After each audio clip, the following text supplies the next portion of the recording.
पितॄणाम् श्रोत्रम् चक्षुर्मनः देवी हिरण्यगर्भिणी देवी प्रसूतिनी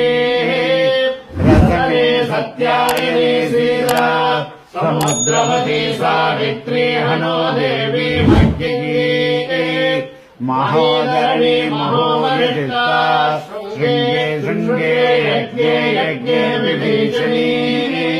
इन्द्रपत्नी व्याजिनी सुरसरैः वायुपरि जलशयने स्वयंकारा सत्यन्दोपरि मेदिनी सौगन्धायाम् विष्णुपतिम् महीम् देवीम् माधवीम् माधवप्रियाम् लक्ष्मीम् प्रियसखीम् देवीम् नमाम्यच्युतवल्लभाम् धनुर्धरायै विद्महे सर्वसिद्धे धीमहि तन्नो धरा प्रचोदयात् धनुर्धरायै विद्महे सर्वसिद्धे धीमहि तन्नो धरा प्रचोदयात् लीलाम् देवीमम् शरणमहं प्रपद्ये सुरसितर्षे नमः घृतवती कविधराधिपत्ये प्रयस्पतिरन्तिराजानोऽस्तु ध्रुवादिशाम् विष्णुपत्न्यको राशेषाना सहसोर्यामनोता बृहस्पतिर्मातरिष्वोत वायुः सन्तु वाना वाता अभिनो गृह्णन्तु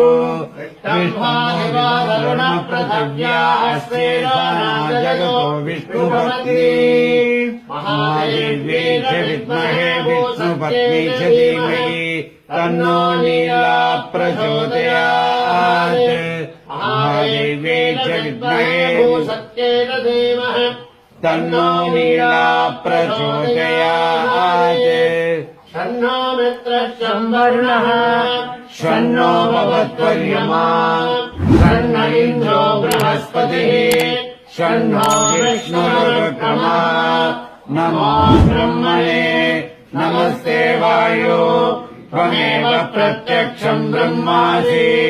त्वमेव प्रत्यक्षम् ब्रह्म वदिष्यामि